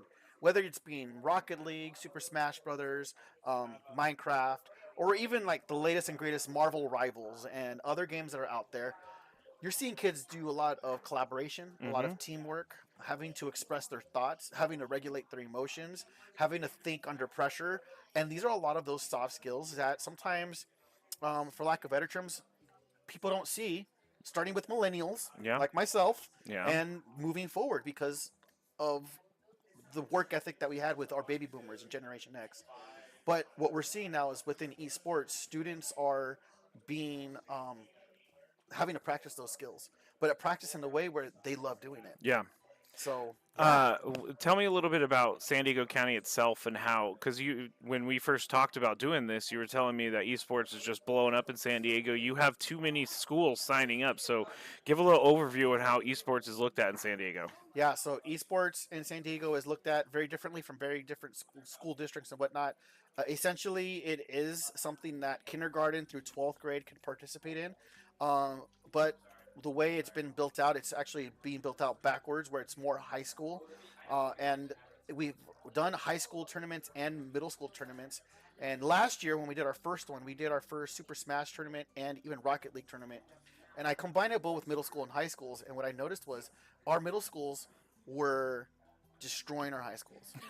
And I'm like, how is this possible? How is this possible? Yeah. Right. And it made sense that middle school kids are playing video games because they're not studying for a driver's test. They don't have internships. They don't have extra stuff going on. They don't have extra stuff, right? And that's interesting. So it was interesting to see that, right? And so then our objective changed to let's start building these programs out in middle schools. And what we're seeing, though, is we're going in an aspect of being able to help regulate social emotional learning, students working together. So what we can say right now is I can confidently say that we have around 43 school districts around all of San Diego County. So that encompasses from Oceanside all the way down to San Ysidro, all the way to Bonzel and Julian and the Mountain Empire and Alpine.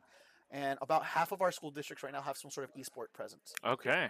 That's so awesome. It's more than half, and there's a lot of schools that are involved. And I will say we have a lot of our high schools that are actually involved in the California Interscholastic Federation. Okay. So just the way you see baseball, football, soccer, all those. The CIF. It's part of CIF as well. We're talking to Chris Garcia. He set everything up here for us. Now, last question from me. How did you choose each prompt? Because the first one was a campsite, Mhm. second one's Sculpture Garden. Now we're doing the International Space Station. This one is my favorite, the International Space Station. I'm looking at what they're building right now, and These are it's so looking cool. pretty incredible. I gotta say, the bottom left is looking really good. Yeah. But I see this prompt right here: label and describe the function of each part. I want to see how many people pick up on that. That is true, and I think you heard Dr. Vanderpool earlier talk about just following the rubric. Yeah. And that is always going to be the hardest part, even though there's a lot of creativity in this. Also, it's that life skill. Can you follow directions? Right. I'm guilty of skipping, but I looked as the announcer. I made sure I knew what they were supposed to do, but I'm curious about that. But to answer your question, yeah. the, How did you pick? how do Because these there's like 40 or 50 that you can pick from, right? Right. So I decided. Actually, here's the entire set right here. There's a total of 65 plus prompts wow. from Microsoft EDU, and I decided to go a little old school when it comes to college. So back in college, you would take a class, a humanities class, and your professor during finals would be like, "All right, here are the essay questions that will be on the final," and he'll give you 20 essay prompts. Yep. But they tell you like, "But we're only going to choose 3." Yeah. So I decided to do the same thing with our students. I'm like, "Here's 65 Okay. Minecraft potential builds, and you will only do 3." Wow, that's a lot of preparation. It but is a lot of preparation. It's good. But it gets kids focused because these specific ones, we did the first round. The first 2 technically were outdoors. Yes. That was the concept behind it. Let's do it outdoors in a way. And I also looked at the time and the challenge. As you can see, the time for each one is between 20 and 30 minutes, even though we gave everyone 45 minutes to build. But I figured, let's do something outdoors and let's see what they can create with that. Then the next part, I thought, okay, once the last or the top 2 schools from each round goes, which we have now the top 4 in this final, I figured let's do something in outer space. Let's give something. Let's see how much.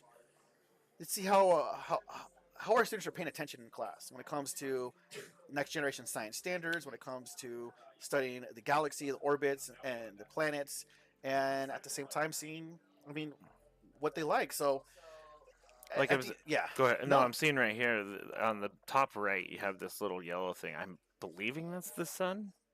They could be showcasing, yeah. So, Dr. Vanderpool said, it's not part of the prompts. Planets are not part of the prompts. So we'll see what happens. I mean, that's not a planet; it's a sun. But I think that's what it is. And here's a good tip. And the players can't hear me saying this, but No. the reality is that the players that are succeeding are the ones that are playing like a ping pong with the prompt or with the rubric. Yeah.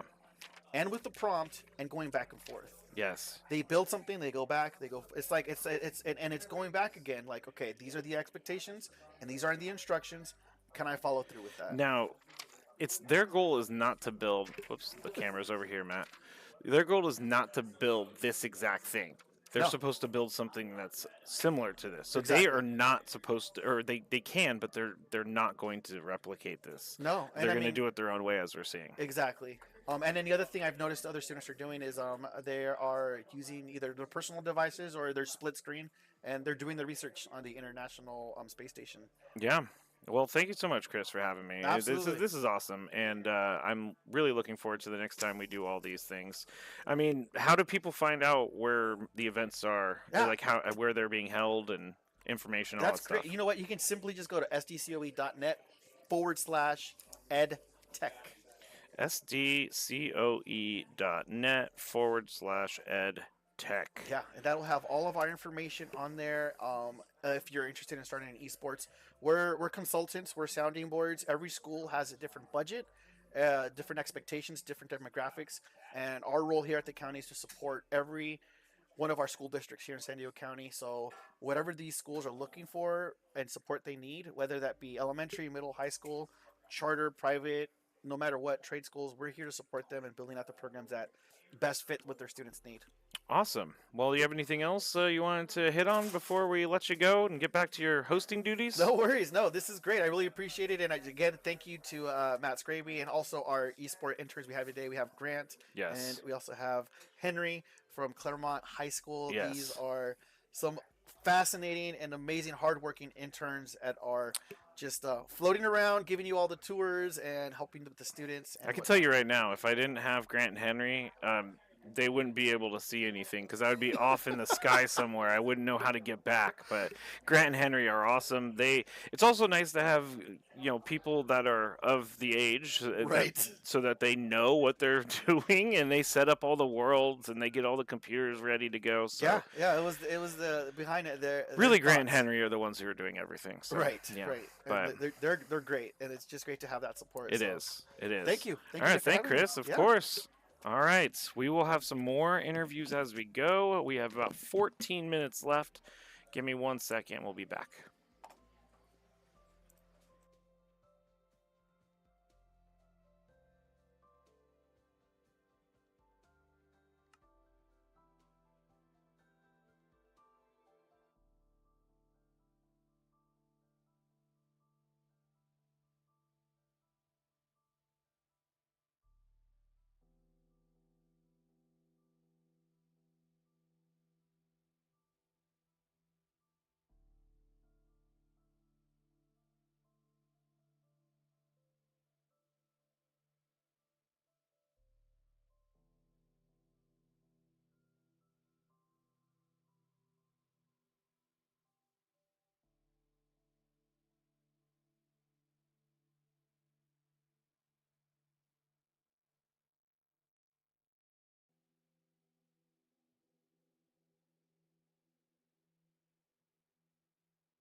All right, we are here with one of our other judges, Nick McCauley, USD graduate student. Thank you, Nick, for being here today. Yeah, of course. I'm really happy Mr. Garcia told me about this. Yes, me too, me too. Now, I've already asked our first judge, Dr. Vanderpool, how you have been judging things. So what's the one thing that you've been looking for to keep that, to give them a score? I mean, there's a consistency with the build, like the International Space Station, not deviating from that. So, with some of the previous ones, there's still creativity that you can hit upon, but making sure that you're keeping true to the build challenge, to me, that's the most important thing. So then the rubric would just follow that. Okay. And what brought you to being a judge here? What's your background? So I've been playing video games for my whole life, and the EdTech course is a requirement as a part of my graduate studies. So USD definitely is looking towards integrating EdTech into their curriculum, Okay. and that's what my master's is in, is curriculum instruction. And to me, it seems like it's necessary, it's an inevitability that these sorts of the awareness of EdTech can't go away. This is for the benefit of all of our students. It's easily accessible now. The budgets can be determined to be efficient, and they'll pay dividends, for Yeah. lack of a better description. Yeah, because like a football team, you have to pay for a bunch of kids. You have to pay for 70 kids or something. Here, you're paying for a little, not as many kids. You're not paying for a lot of equipment. You're not paying for a lot of that. So it's a lot cheaper. The barrier to entry is a lot lower. I want to say that like the only thing that's been immune from inflation has kind of been technology in a way. Yeah. Some of the really high-end stuff, yeah, of course you're going to be paying a lot of money, but for basic essentials to be accessing the internet, to be able to do your schoolwork from anywhere, I know most districts now issue laptops, so now they've fully integrated that into their curriculum, and the expectation is that all the students have a digital literacy leaving high school now. Okay. Yeah, I think that's important. Since I have a judge sitting next to me, I was kind of talking to Grant, but the dark bottom, is that going to help them? Ooh, that's a good point. Because it's kind of putting them more into space, I guess. Or are you just judging on the structure itself? I think for this, it's definitely the structure, but any sort of background elements will add up. So those are just extra on top of it. Yeah. Okay. All right. So also, I wanted to talk to you about F1. You're a big F1 fan. Red Bull Racing. Yes, Max Vanderstappen, right? Today is the first race of the season in Melbourne, Australia. And what brought you? Why do you like F1? So I like really fast cars. I've had a few BMWs in my past. Okay. And, if you definitely care a lot about motorsports and racing and the dedication and the time that it takes to become masterful at the sport, then you appreciate these guys even more. The G-forces, being able to lift weights. They have these crazy head movements because the lateral G-forces are so intense, and it is a sport. You have to be an athlete. You to, definitely to do. compete at these levels, and the high speed has always been something that me and my friends have kind of gravitated towards. Now, is it more just F1 or is it IndyCar too, NASCAR? I mean, I'm a big fan of NASCAR and Indy as well. I think IndyCar is underrated, and NASCAR is just a different skill set. Yeah. I mean, it's still, competitive, and you have to be able to endure these long races. Like, endurance racing is a whole nother thing in and of itself. Yeah, I mean, you got some like the Coca-Cola 600, it's 600 miles, and some of those guys even raced the Indy 500 earlier in the day, and then they do that. Back to the judging itself. For the first two rounds, what was like a theme? What did you think of how they did it? Was there a certain theme that they all kind of went with, or were they all pretty unique? What were your thoughts on their construction? I think they were pretty unique. There was some that were more basic, but I think the creativity aspect can't be denied. Like, there needs to be a critical awareness of all of that. Like, it all adds in. The design builds, I mean, you're still working with Minecraft, so they kept saying, oh, where's the command blocks or whatever. I'm like, no, this is the education version, so we can't get too intense, but I definitely know they're coming from, they have that skill set, the awareness. So how far do you think that esports can go in education? Oh, very, very. Imagine that the high school that you're at, the middle school that you're at, doesn't have the funds to have a formal physical sports team. Like, this could be a camaraderie driver. This can build school spirit. This can build awareness of the school in the communities if they compete at a high level. It gets kids motivated. It's something that's, I think, easily accessible. It's something you can train and be passionate about and to keep up to date with. So these are all skills that students need to develop, to be consistent, to have a structured way of dealing with time management, and that all comes out in their gameplay. It's also team building. Mm-hmm. I mean, you have to talk to your teammate. Each person has to be building something different to take advantage of the time. And last thing, because we got 5 minutes left before the round is over, what are you thinking so far about what we got here? Oh, I'm really impressed. There's definitely some really big builds. Like this one that we're kind of hovering over Yeah, right now. That's like huge. that's And the that's one undeniably accurate to what we're it asking really right now. is. But another thing, like this final round, it's a complete diverse field here. So you've got a tech school, you've got a middle school, you've got a high school, and you've got a charter school. So all of these schools, it's different grade levels. They're all represented here, and they all made it to the finals. So this is definitely a very diverse final round that we're experiencing. Yeah, we have North County Trade Tech High, we have Feaster Charter, we have Mission Middle School, and Kearney High School. Chris was saying that at first, when they mixed all middle school and high school, he was realizing that middle schoolers were beating the high schoolers, and so he had to do something different, which I think is really funny to me. Well, thanks so much, Nick, for stopping by and judging today. Appreciate that. Hopefully, I'll see you again, and you got 4 minutes before you have to judge. So, Indeed. Yeah, thank you I'm so gonna much. make one last All right, go for it. That was Nick McCullen, I'm sorry. Macaulay, I did have it right. See, and I questioned myself, and then all of that. So we have about 3 minutes and 45 seconds left for these teams, and I'll be back shortly.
Yeah, no cussing. All right, so here we are with our first championship round build. We have Kearney High School. So go ahead, guys. All right. So We're our getting over build. to their build right now. What are you doing? It's opposite way around, so it's like that one would be back. All right. So we enter through the bottom over here.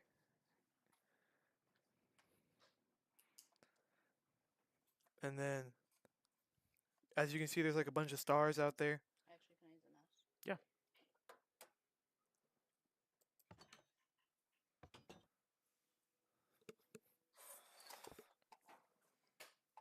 Sorry, we're just trying to get the computer all set up. All right, so you're heading into your build. Yes. Bro. All right. And then, you know, since there's no gravity on the moon, you could just like go up there.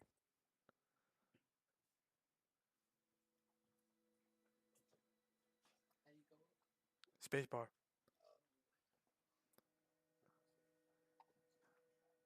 All right, so on we have a bunch of rooms that don't really have that much, but if you look, yeah, this is like kind of the main room, and then, well, yeah, and if you go out, yeah, there's more over there, and then in the hall, this is like the giant hall, the line, and then there's shelves in there, like storage room, and then yeah, that's kind of it for ours. But All right, judges, do we have any questions? Can you go out and do a wide angle view from the outside? yeah, those are our solar panels. We have two here, two large ones, and I think we have some underneath. That's our sun right there, and that's our moon. All right. Any other questions, judges? All right. Thank you, Kearney High School. Yeah. Appreciate that. All right. Let's get our next high school. Let's go with Feaster Charter. Our Feaster Charter. All right. We're going to see who is presenting. All right. Come on over. Who's going to talk and who's going to use the computer? Okay, you're going to talk. You put that on. And then you come sit down here. And then go to your build, and once you are over your build, then you can start explaining. Okay, go near the place where the airlock is. Yeah.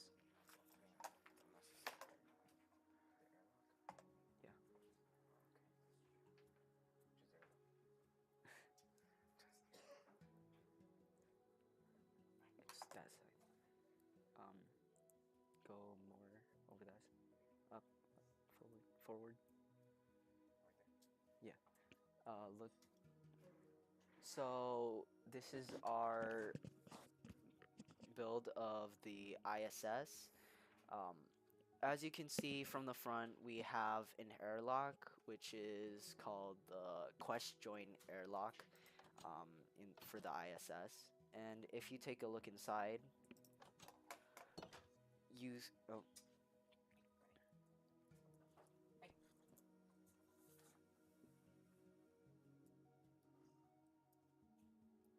Don't worry. It's a little bit different for everybody. Okay.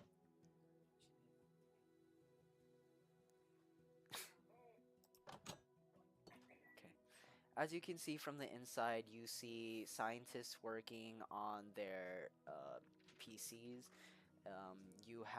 If you move through the corridor, this is where the main corridor is for the ISS. And if you go down,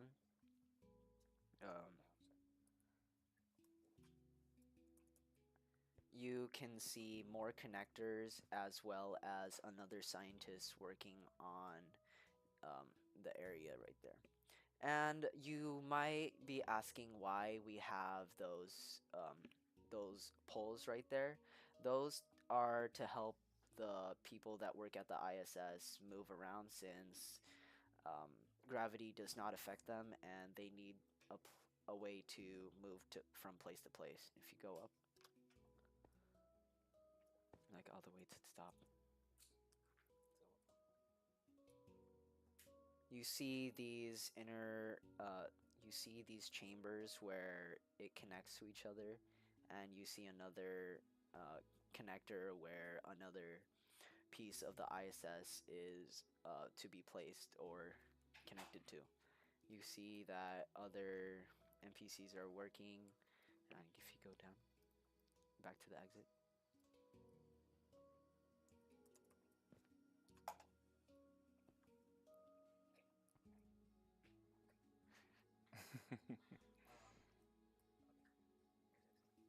Just go to the bottom. Click that button right there.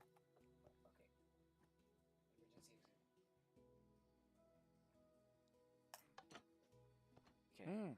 Take a cinematic look of the ISS. As you can see, if you look around the ISS, you'll see solar panels which are facing towards the sun and are being lit up right there. And you see some stars in the background, yeah.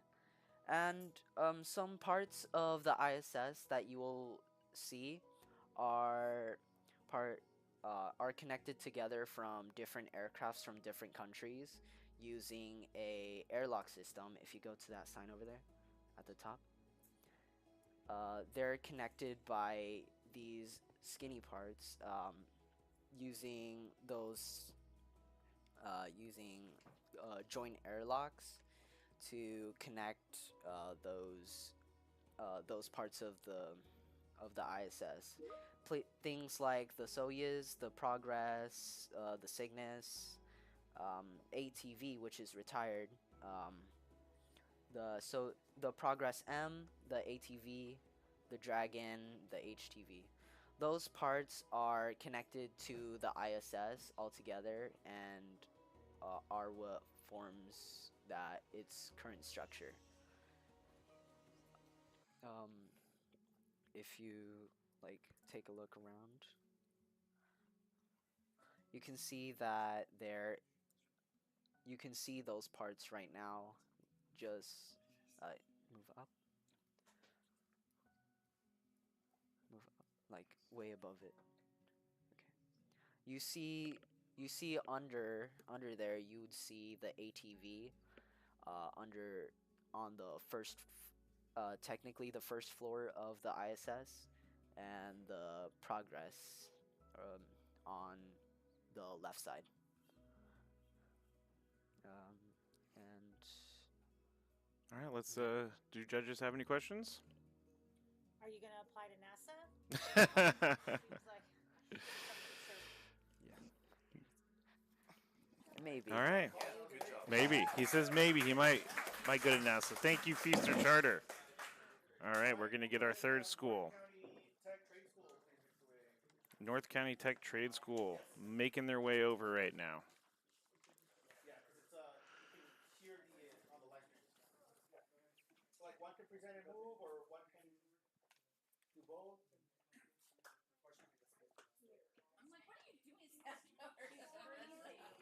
Who's going to move and who's going to talk? Okay, and you want to talk? Go ahead. Yeah. And then you can just go over your build and then take it away.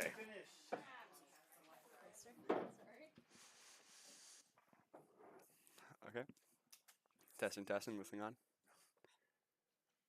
Bring us over to place. We built a smaller version of the ISS. We have 4 components. We have our airlock and storage area.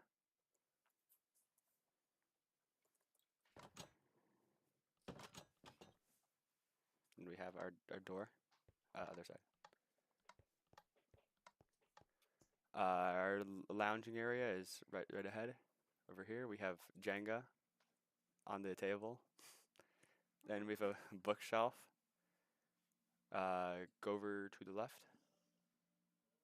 We have our observer area where we take photos of the stars and planets and whatnot.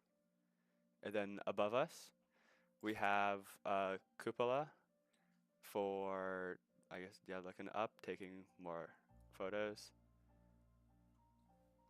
We have our Cosmos laboratory area. We also have a light switch, but it over there, yeah. Turn it dark, but we have another light. So we have our science facility where we also have books for extra data, storage components for all of the different things that we might be doing on the ship. We have notebooks for jotting down any information that we might discover. Then we got food for snacks, freeze-dried food, brought from yours truly, Earth. Then on what?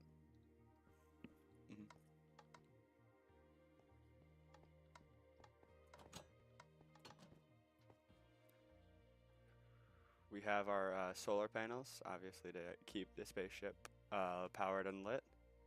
We have support structures, which are those iron bars you see. We have the 2 windows, obviously, and then extra solar panels on the side.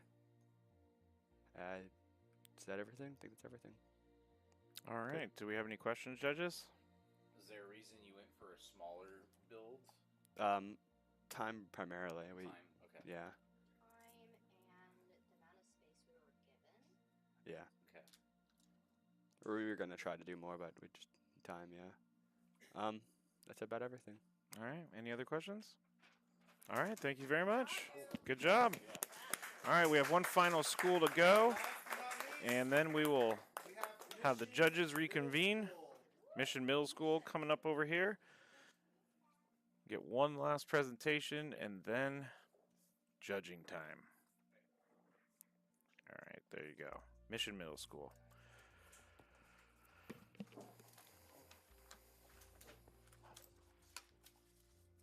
Sorry.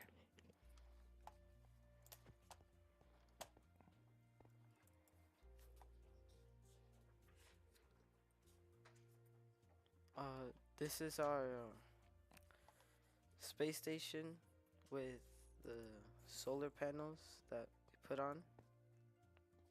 This is right here. Oh. And the space station also has radiators, which we also put on underneath the solar panels.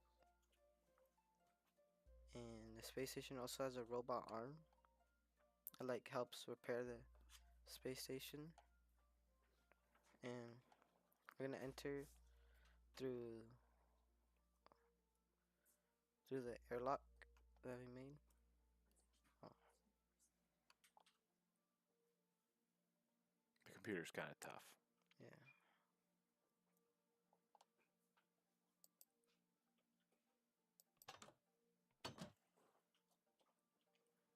Which,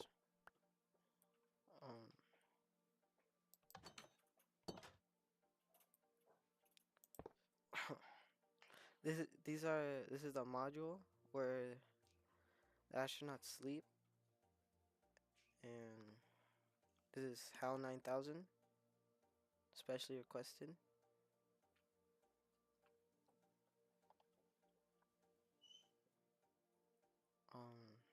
Over here we have our computers and a treadmill for our astronauts, so they don't get bored and they stay fit.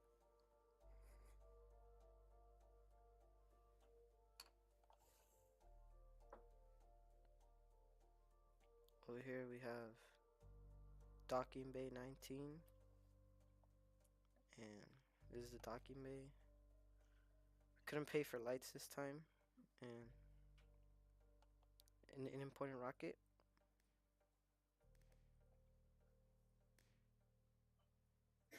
And down here is our lookout pod, We could see the stars and the sun, and behind us are Earth. All right. And is that it for the tour? You got some more? That's it. All right. Judges, any questions?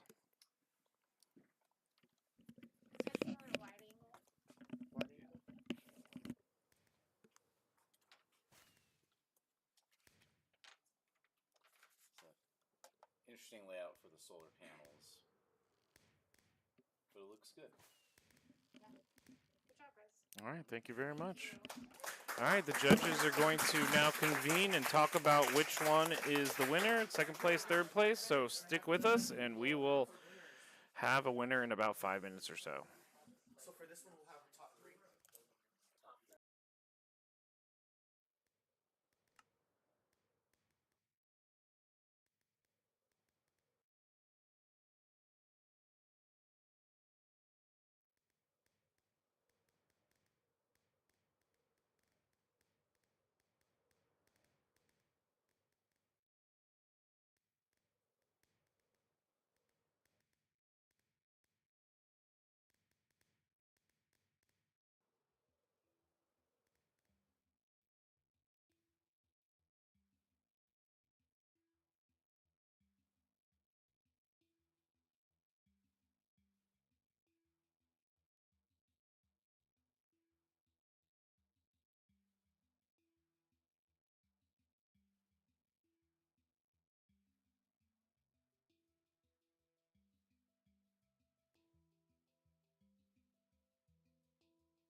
All right.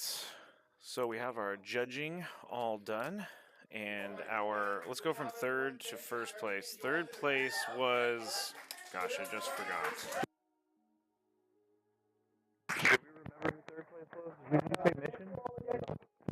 It would be Mission Middle School. So it's this one right here that we're looking at. They take home third place.